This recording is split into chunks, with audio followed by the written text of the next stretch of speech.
Good morning and welcome to the 2020 edition of the Bisnow Multifamily Midwest Annual Conference, presented by Xfinity Communities.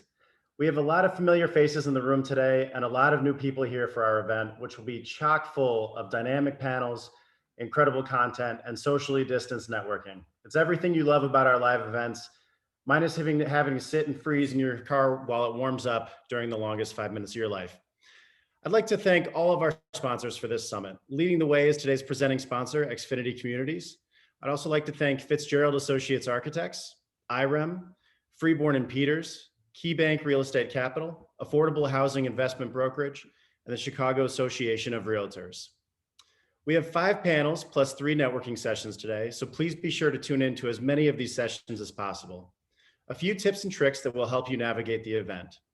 We encourage you to stay focused on the panels. If you click out of these sessions, you may lose your place in the discussion. You'll be able to interact with attendees using the right-hand chat section or ask questions as the conversation moves along. Don't worry about taking notes. All of the videos will be available on demand within an hour after the session starts. If you experience technical difficulties, please use the information desk tab in the middle of the lobby page to troubleshoot or get in touch with us in the chat room. A Bisnow team member would be glad to get back to you as soon as possible. The Expo Hall is a great place to visit and network with the sponsors on this event. Please explore this in between sessions and during the lunch break. To join, select Expo Floor on the left side of your screen. While you're there, make sure to visit the sponsor booths. At the Xfinity Communities booth, you'll get a chance to win a 50-inch Samsung TV in a raffle Xfinity Communities will be holding in case you missed your chance to get that TV on Black Friday. For the speed networking portions at both 11:25 and 2:20, you'll need to enable your camera plus microphone in order to truly take advantage of meeting fellow attendees. We're all Zoom-anauts now, so this should be second nature. Don't forget to press connect and send over your virtual business card if you want to follow up for a formal meeting after your 3-minute chat. We're bringing networking back in a big way, and the Excel Events platform is a big part of it. So thank you all for joining us on the new platform. I'd like to offer another giveaway. Same thing that we did last week. The first 10 people to email me at zach@bisnow.com. I'd be happy to comp your ticket to our next Excel Events event. I'd like to thank our sponsors for this first session of the day, Fitzgerald Associates Architects and Xfinity Communities. At this point, we've got a quick message from Xfinity Communities.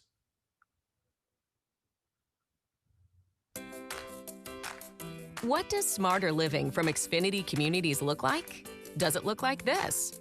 How about this? The answer is easy. It looks like anyone experiencing the advanced connectivity of managed Wi-Fi. With managed Wi-Fi, your residents can now enjoy internet service in their units and common areas, powered by a series of Wi-Fi access points. How it works is simple. Once your residents create their Xfinity credentials and access the network, they can get connected on your property with any Wi-Fi enabled device.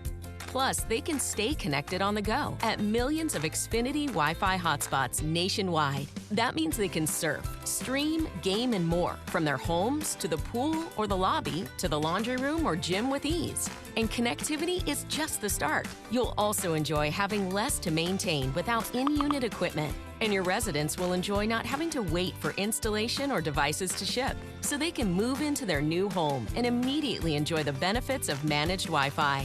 They can also easily add on additional services, creating the perfect Xfinity package for them. This is more than fast Wi-Fi. This is a connected living experience.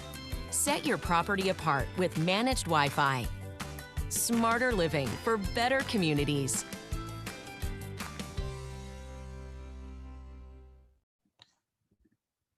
Thanks again to Xfinity Communities. Today's digital summit is being presented in 5 sessions, each featuring experts who will address an aspect of the multifamily model. The first session analyzes operations, amenities, and connectivity during the pandemic and beyond, where developers might begin focusing on new amenities that bring health and wellness. Joining us for this panel, Bob Burke, Managing Partner for Urban Street Group, Leela Cheryokovich, EVP of Operations at Waterton, Kristen Larkin, Associate Principal of Interior Design at Fitzgerald Associates Architects, Mark Durakovich, Principal at Cast Management Services, and David Lizak, Senior Director of Commercial Development for Xfinity Communities. David, please take it away. Thanks, Zach. Appreciate that. Welcome, everybody. I'm excited about our panel today. We have four very, very smart panelists I've had a chance to talk to over the last few days and get their insights on the market, especially around things such as technology, amenities, readaptation of space, and how we move forward during this pandemic.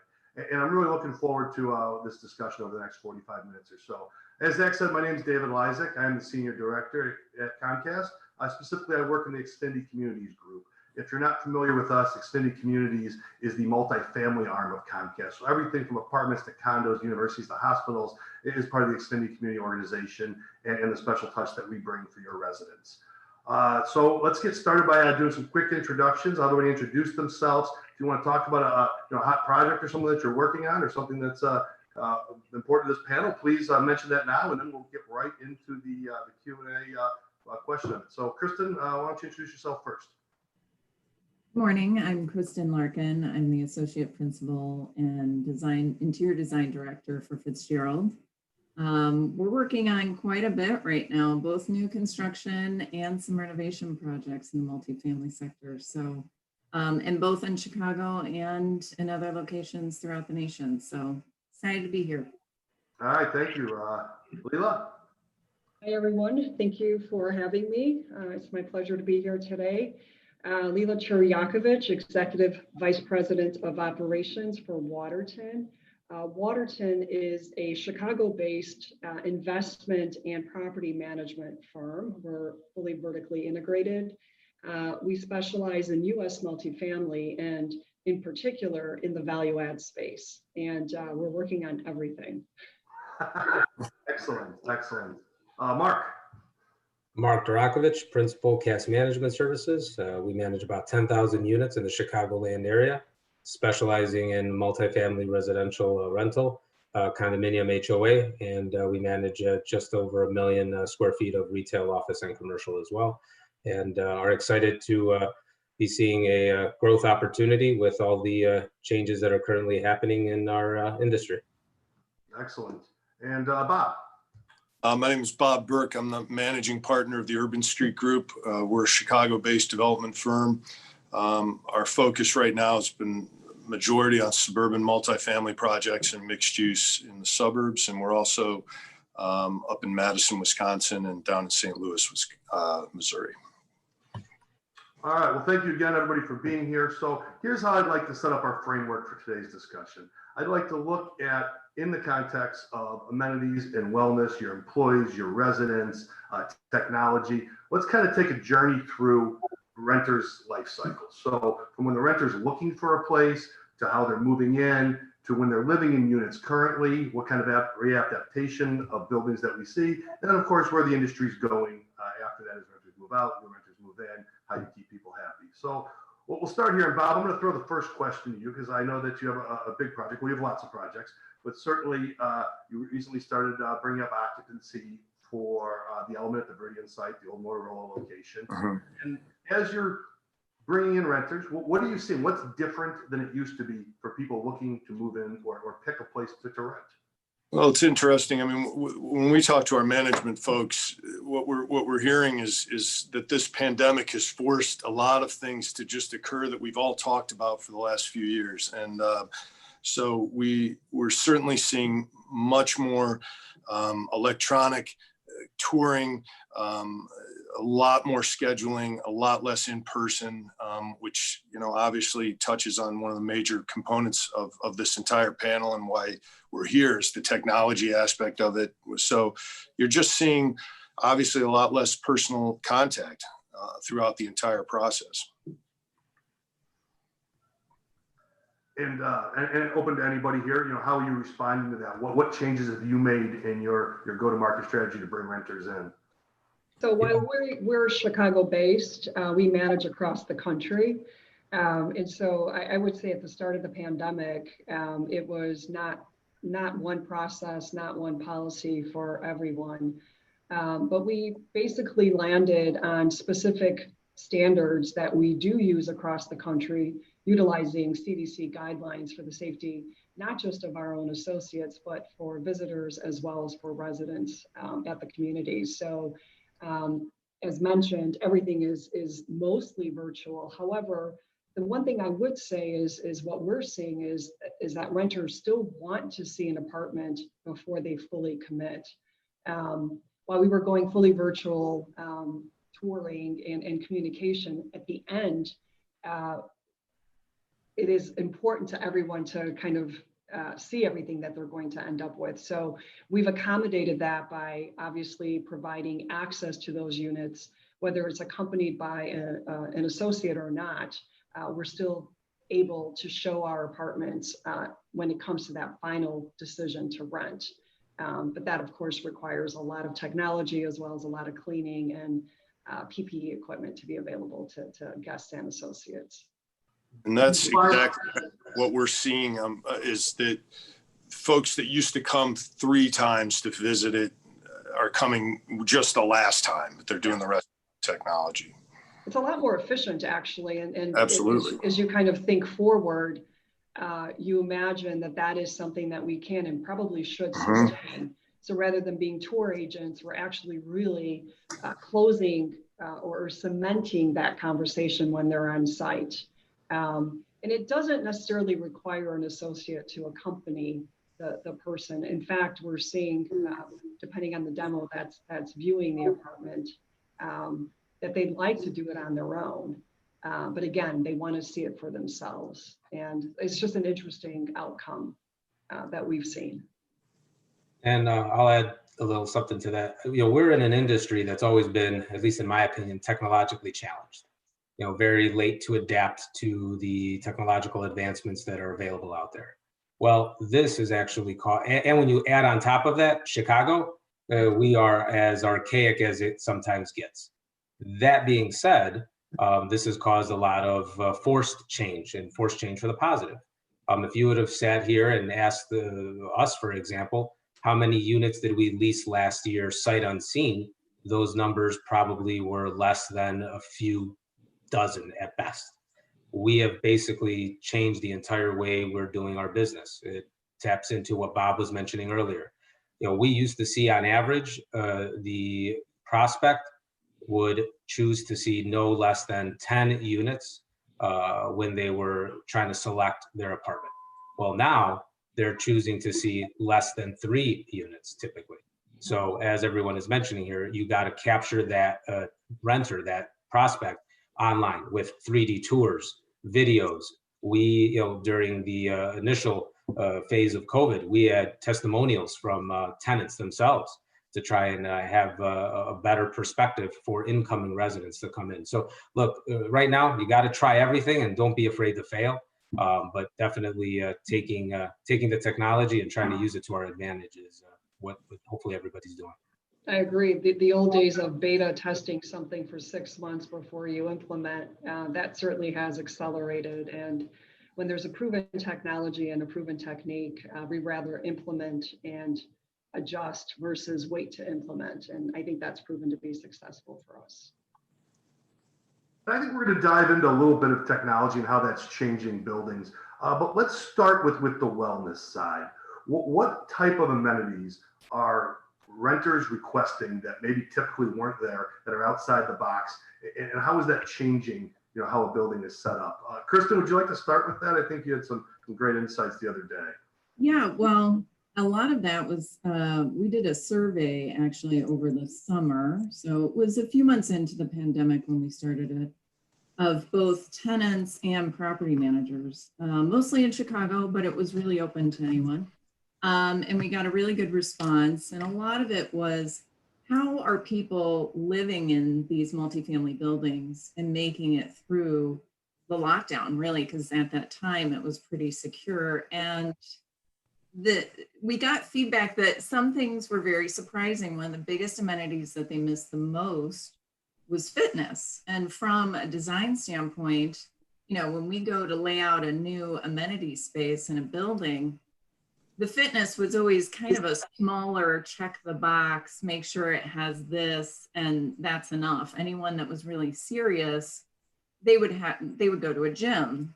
So now, knowing that people are going to be more sensitive to health and wellness, I think across the board, and that doesn't just mean fitness, that means how connected are we psychologically? How's the building looking out for my health and wellness? How is the property management checking up on me, so to speak? And how are my neighbors checking up on me, and how are we connected? It was great to see that the property managers were knocking it out of the park in terms of trying to replace those in-person social activities that the amenities weren't needed for in very creative ways. So that wasn't what people were missing. It was connection to the outdoors, access to the outdoors, particularly those in high-rise buildings found it particularly challenging and felt a little trapped. So developments that for a long time also balconies became one of those where it was like, well, if we can do it. We did find that tenants that had balconies felt a lot better in place about their unit. But the biggest amenity miss was the fitness. And it'll be interesting to see how that changes in the future once they can go back to their gyms. Are they going to feel like, well, that's fine, I don't need the building fitness anymore? Are they going to start feeling like they want it? They want a better fitness experience. Mark, you were mentioning on our call how you started seeing requests for those in-unit personal fitness, like the mirrors where you can do a in-live person, I shouldn't say in-person, digital person activities. Did you say you've put them in some of your spaces? Yeah, we're just starting now with the mirror product, and there's a couple of different variations of it, some more expensive and some less expensive, but it definitely is becoming more of a trend that I think is going to catch on, considering, look, a lot of people, depending on the age demographics, we have properties in certain areas where our average age demographics are, above 50. Fitness rooms are not being touched and such. And trying to obviously cater to the residents in ways we've never imagined before. Look, if you think about it, 25 years ago, dishwashers weren't a common amenity. 10, 15 years ago, in-unit washers and dryers weren't a common amenity. And fitness rooms, are sort of adapting to that as well. And it's amazing how the technology is evolving because, the tonal system, if you look at that, you literally have a completely private setup, and all you need is really a 5x5 area. So it's really interesting to see what's happening in that side of things. I mean, I would say that wellness for our business models and multifamily, it's been a trend, for some time, and it's probably a word that's maybe overused in many ways. But I think it's something that will stay and will continue to grow in terms of importance to our residents, for sure, as well as our associates, if you think about it. So I think the first step during the pandemic and really going forward is to make sure that your team on site, as well as your residents, are confident in the basic ability to ensure a specific service level, specific cleanliness level, so that if you are living in a high-rise building, moving from one floor to another, that there's a process in place for that resident. I think for us, fitness centers, we're primarily in the value add space, as I've said. And to us, it's one of the biggest opportunities when we come in, particularly in product that was built in the 80s, very small postage stamp size workout rooms, 2 treadmills, a bike, et cetera. We've gone for years and have expanded those because we know that it attracts a specific resident base. But I think what's been interesting during the pandemic is now the ability to actually offer some of those things in the outdoors, in open spaces where people really can use it to its fullest potential. And we see that as something that is worth exploring in the future and even now. The other thing that I think is really, really important for Waterton community is one of our values. And Kristen, you and I talked about this a little bit yesterday, but community, not in the sense of just the property that we're talking about, just that specific community, but the greater community. And really providing access to information to our residents so they know what's available to them, whether that be parks or one-day excursions that they can take to really benefit from the macro location that they're in. And then I think everybody on this panel has probably augmented that which is missing through virtual training sessions, virtual connections, virtual everything. At the very beginning, we actually hired an instructor and held sessions 3 times a week, inviting our residents to join us from their homes. Everything from yoga to advanced fitness, depending on what the appetite is. And, you know, we see that, we see gyms doing that now, offering that as a kind of augmented service. And we see that sticking around for a long time. So I think that'll be an interesting way to actually augment that service to our residents. And it's inexpensive and very easy to deliver. One of the things that we've also done to, I think, piggyback on what Layla just said is engaging the residents. You know, thanks to Comcast Xfinity, you know, we recently did a virtual game night and are having a 6-month program with them where residents are getting, you know, the opportunity to win prizes and do things that, look, we're all cooped up in our homes to an extent. And, you know, I saw an article published by Stanford, 42% of people are now working full-time from home. And that doesn't include the individuals that are obviously on some sort of makeshift schedule. So, you know, obviously trying to find different ways to keep the residents, happy. And don't forget, we're the only industry that has to, on a repeated basis every year, you know, replace 50% of our customer base. It's really a different way of doing business. Yeah, so that's a good point, Mark. So you talk about having to turn over half your residents every year. And let's take cast management as an example. You guys have 10,000 plus units that you manage, primarily from a single location. So when you look at how you keep people safe and residents happy as they go through this move-in process, you know, what new trends are you seeing? How have you adapted to that environment? Well, look, you know, we manage a lot of off-site managed locations. So, you know, your 3-story walk-up buildings, courtyard buildings, sites that don't have on-site property managers. So going back 12 months ago, our modus operandi was to have the keys picked up from our management office. And, you know, that was obviously how we done business for years. Well, now we're in an environment where, you know, you're going to personless move-in processes, right? So what does that mean? That means A, having lock boxes at properties. B, you know, adapting to the technology with regards to smart locks and having that integrate with our management software in Yardi.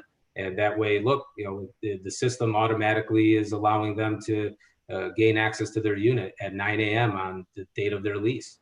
And being able to obviously make the tenant themselves also not have an awkward move-in experience, because this is going to be different for them. And at the same time, they may be accustomed to meeting and speaking and you know, being able to get a better experience. So we're also doing videos at some of our properties so that they can, you know, see the amenity spaces, how to get to them. And it might even be the first time they've walked on the property when they're getting their keys and getting access. Yeah, it's funny, you guys probably have seen this, but the kind of resurgence of QR codes and how how useful they've recently become, whether it's, as you said, giving direction to a prospective resident in terms of which way to go or where the amenities are, or just simply managing your vendors. So it's, again, it's amazing how quickly we're willing to now adapt technology and can shift from everything in person to everything virtual, including teaching some of our residents on how to complete very simple work orders, because you're, again, wanting to minimize contact, minimize the risk to both resident and associate. So you don't want them to go in, as you might have previously, to assist a resident with everything and anything that they can imagine. Now we're using video conferencing to assist residents to do some simple things. So it's just, it's amazing to me how quickly we've changed. So what concerns do you have during high traffic move-in times? So maybe the larger buildings that Bob or Leo, your companies may have, where a lot of people are moving in on the first of the month. There's concerns around elevators, there's concerns around your staff. You know, where have you adapted in that nature? We're seeing, really, from what both of these guys have been saying, it's just a much more structured environment, right? And it's structured on your time frames. It's structured on when you get to have that elevator time, when you have that slot pulling in. And that can be done either electronically or via a lot of different ways to convey that. But we're also seeing that with the amenity usage, right? We're seeing very structured and scheduled timeframes in those workout rooms, in the fitness rooms. And we're having to see, backing up just a little bit to something that Layla said. I mean, we are thinking a little bit beyond this and the fact of the macro environment of where these buildings sit. And I think what we're all learning is that we can't offer enough inside these buildings. And as much as we all thought we could, this amenities arms race and everybody doing all these different things, at the end of the day, people want interactivity. And I like your term, Layla, the macro environment. We're thinking of it more as a permeable building, and which is contrarian to where we are right now. The idea of letting outsiders into your building, or the idea of, where a lot of this conversation is how we're locking the thing down. But eventually we're going to get back to how it interacts with outside and how people are coming in and out. So that's one of the things that I think is going to come out of this, is this idea that these buildings are permeable. They're very interactive with their communities around them. And all that we're learning about access control and how we monitor that engagement is something we're learning right now by trial by fire, and that's going to stick around. I can assure you of that. Yeah, I mean, I think most owners, managers have had these systems in place. So if you're moving into a high rise, you've always had to schedule elevator time. What I think is different is, I don't know, maybe you guys did, but I don't think we did. We didn't wipe down elevators and clean things between moves. And so, your time is compressed in some ways. You can only do so much during the day because you have to allow for these additional safety measures, whether that's, the number of units you could show. We have a process in place where we have to come back in and do certain things between shows. And so one of the challenges is really, how do you achieve all of this during these compressed and elevated processes? And what we've also, and I think this goes back to, one of the panelists said, kind of these traditional views of when we operate and how we operate. And I think that we've expanded that pretty dramatically. So we're not just showing units between 8 and 7. We're showing units when it's convenient for the person who wants to see that apartment, and engaging with technology, engaging with our prospective residents and our associates, and giving them the tools to be able to execute on these things. And it's good for them and it's good for our clients. And so I think that that's what's really kind of this change that's not talked about so much. We're now there and able to do things that we weren't able to do before because we have these sort of traditional views of when we should be on site. And I think that again is one of those permanent changes that will probably continue to iterate as more information comes available. I imagine that's where technology comes into a good play, as Mark talked about, with ability to give remote access for people to virtually give them, or not virtually, give themselves their own showings, giving them access via their smartphone to get into a unit. So what I'd like to do now is kind of move into the current resident experience, how you're readapting properties. And we have quite a few questions from the audience that I'm going to work in here. One that I've seen multiple times here is, what trends are you seeing in this co-working, home working space, and how is that impacting your building? I think that's on everybody's mind. And Kristen, why don't you start off with it, because you're on the design side. Tell us what we need to be doing. Well, another activity we did over the summer as a group of designers, we really started looking into what does this mean for the future of these buildings, and how will the buildings need to adapt? So drawing from some of the conclusions and feedback we got from that survey, a group of designers and architects got together and said, well, what could we possibly imagine? Very outside the box, very futuristic. You can see it. It's a series that we did on social media. I'm sure it's on our website now, called Future of Shared Spaces. But some of the pieces were really around the unit and how it needed to adapt, having dedicated ergonomic workspaces. Because I think, Mark, to your point, our survey actually had work from home up in the 80 percentile at the time that we were surveying. And granted, that's very much based on the type of work that can be done remotely and in what buildings you're talking about. But we think that that pendulum is not going to swing all the way back to less than 25% pre-pandemic numbers. So we do think that, you know, these buildings are going to have an extra layer of demand on them because now they're both homes and workplaces. So I liked, Bob, your term of permeable spaces, where there are going to be multiple uses, multiple demands, multiple types of guests and needs coming into the building, and how do you adapt? There were both some things that we covered within the units, like I said, the ergonomic workspaces that can also maybe be closed off at night so that you have that psychological cutoff. One of the things that we're seeing is that people aren't really working from 9 to 5 anymore, which can be good, but it can also be detrimental to health and well-being. So you have to balance that. But there's also, Leila, there were things that we talked about yesterday about there's going to be an added need for providing that social connection that you usually get in the workspace in these multifamily homes now, you know, where maybe, like I loved what you said, where maybe you're getting coffee or breakfast with a neighbor when usually you'd hit the coffee place with your coworker in the morning. So we're going to have to adapt in all parts of the building to make it work, and really welcome what's coming with the work from home demands. Well, we're seeing that specifically when we develop these new ones. We're building almost WeWork-esque type spaces inside these buildings. So the concept of work from home doesn't necessarily mean that they're working inside their unit. It means that they're going to be working inside the property.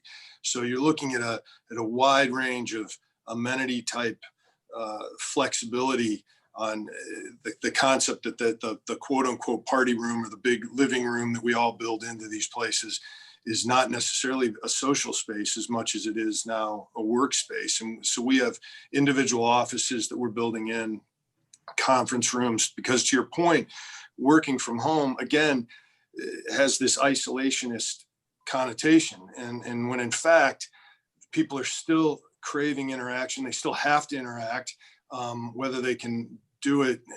And so having somebody come into your 800 square foot one bedroom and have a meeting is a little bit different. So the demands on the building, the amenity spaces, and it all does sort of circle back to access control, because we are going to have these people coming in. This is going to end. And so you have to think about all those things in how these buildings are designed and built moving forward. There's a couple of questions coming in from the audience around shared spaces and the hospitality here of how you ensure the cleanliness. So if it's a workspace where somebody can rent out for the hour or two, how do you clean in between? And specifically, is there technology such as UV cleaning that are you going to incorporate into your buildings? Well, I'm going to go back a second and then I'll try and answer that question. You know, one of the things when we're, again, in the value add space, we're always kind of trying to rethink what the next step is. And we used to jokingly use this term, you know, being alone together. So we have these very large community spaces. I see a bunch of people nodding. And so you put two sofas in there and one person sits on one sofa and the rest of the space is unavailable because nobody wants to sit, even then, pre-pandemic, that close to each other. And so rethinking how these spaces are used, and I think the word that we're trying to really incorporate into our thinking is flexibility. Because when you've got, you know, multifamily properties with multiple residents, multiple demographics, the use and the needs are quite different. So we have to be flexible. We have to be able to provide what's needed. But certainly the ability to work in spaces that are quiet is also another thing that we're saying. This is not just home and work, it's now classroom. They've got home, work, classroom, and I don't even know what else. There's probably other things or a fitness center too. So that's another thing that's happening next door or above you. So trying to make sure that we're thinking through all of that and how we could efficiently provide an escape from the place that you're actually living in, whether that be an amenity space, a place where you can work, a place where you can freely and safely exercise. All of that is critically important, and all of it has to be flexible, which is not easy, particularly for the design teams, because we want it all. The answer to the question of what do you do in between to provide cleanliness, I think first of all, having particularly in high rises, having PPE equipment available. So if you have door staff or a front door, having masks available to people. In our buildings, they're required for associates and residents, even in places where it's not mandated. So we require common spaces. If you're in them in the hallway and in an elevator, you have to have a mask on. We have rules and places where people should stand in an elevator, the number of people who can be in an elevator at a specific time. In areas that are open, and none of our amenities are fully open. In some cases, they're closed, in fact. We've never really expanded fitness centers to 50%. We've always stayed at 25% capacity, and requiring in most cases that people, as Mark I think said, register before they use the fitness center. We have equipment available for residents to wipe things down, but we also close some of these spaces in between times to clean them multiple times a day. We looked at UV and we're still looking at it. I don't know that I'm fully in on that. I'm not the expert, so I wouldn't want to speak to that type of equipment, but we know there's a lot of equipment that we can use to make sure that these surfaces are safe to a degree. No one can ever, nor would I be willing to guarantee safety in that regard. There's just too many unknowns at this point. And it goes back to just adapting to the times. We had some of our higher end properties were providing maid service to our residents as an option. And guess what now? The residents are saying, I'm okay. I don't want a perfect stranger coming in my home and wiping my things down. But now adapting to that and saying, okay, well, how do we integrate that maid service into the scheduling aspect of using the amenity spaces? So at least now, right, you have scheduling software available. People are reserving, whether it's the Peloton, the treadmill, the office space, or whatever you're having them register and schedule for. Now you can actually monitor that and have the cleaning done around that. So it's a little bit of a change, but there's definitely a focus being put on it. And also going back to the flexibility of spaces, it's actually not even just the amenity spaces, it's the unit types. Look, again, a year ago, micro units were the rave, right? We had 175 square foot studio apartments in the Gold Coast, and that's with a friendly tape measure, I would add. And the units were renting for $550 a square foot. Unbelievable, and maybe more. Well, guess what now? Those units are not in demand anymore, right? Now we're seeing buildings that new construction. All right, guess what? We used to build 450 to 550 square foot one bedrooms maybe. Well, now we're increasing it to 650 to 750 to 850. But also being able to build and convert units, maybe I'll build it to be a 2-bedroom in the future, but I'm going to make it a 1-bedroom space today that is usable in different ways, where you got a private fitness area in 1 bedroom. We've done that in some instances. And again, we're just seeing a shift and a change. And the days of converting every 4-room 1-bedroom, taking the dining room and making it into a bedroom, probably are gone. So at least I like, Mark, you're looking at how they're going to build now, or you're going to build now and plan for the future. And with that said, we have a few minutes left in this panel, so I want to pose one last question to each of you. You're some of the brightest people in our industry, and I think everybody out listening to this panel now would like to know, when you look over the course of the next few months, the next few years, what do you see as the biggest risk or challenge to the multifamily sector? What really is your biggest concern, and what are you going to do to address it? Bob, we'll start with you. Well, I think really to play off of what Mark said, and then expanding it a little bit, I think what we're going to see is an expansion of the term and what rental properties. We're starting to look at cross-sector rentals. We're not necessarily just going to be in these big buildings anymore. I think you'll see that continue, of course, but personally at our firm, we're starting to see a trend of different types of rental housing. But so I think that the biggest challenges are going to be to meet the needs of the folks that want to be in here. And we have to foresee that, which is very difficult in our industry because of the gestation period. You start talking to a Kristen, that's years before these things actually get leased and have somebody like Mark running them. So I think we're going to see that type of thing, is just compression of that timeline and trying to see what other rental types we can pursue. Thank you. Kristen? I would agree. What we're seeing right now is a shift. The buildings were getting bigger and bigger and taller and more expansive amenities. Our biggest challenge right now, to Mark's point and Bob's point, is creating that flexibility in new construction, trying to create a building that will allow in its lifetime the shift, if necessary, to go from bigger units to smaller units, or to capture a renter and keep them there as long as their life cycle will allow them. So they might start in a studio or a micro and advance up. And how do we do that? And I think that the biggest shift with the work from home is the flexibility. To be honest, it's possible that we won't need to stay in city centers. We might see more movement, not just to suburbs, which we've seen, but also just to other tertiary markets. We've got people that are still working remotely, but remotely is in another state right now. And that could stay for a while. And what does that mean for us? Where do we need to be looking for these next places where people want to live, not just have to live? Gotcha. All right, we're real short on time. So Mark, you want to add 30 seconds of commentary here? Short term, concerned about concessions. Supply and demand are headed in the wrong direction possibly here. And we're trying to avoid the concession game and trying to reward existing tenants and incoming tenants to do long-term leases instead of giving concessions on the front end.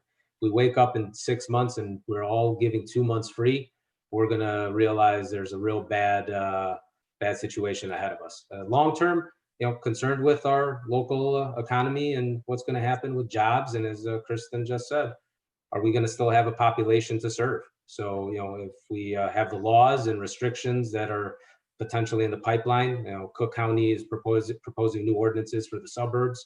It can change the landscape of who's owning buildings, who's operating buildings, and who your renters really will be. Excellent points. Thanks, Mark. Leila, finish us up here.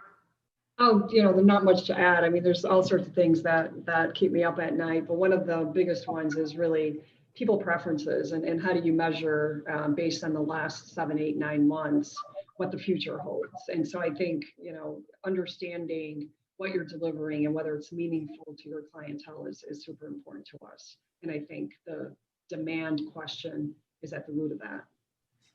Excellent.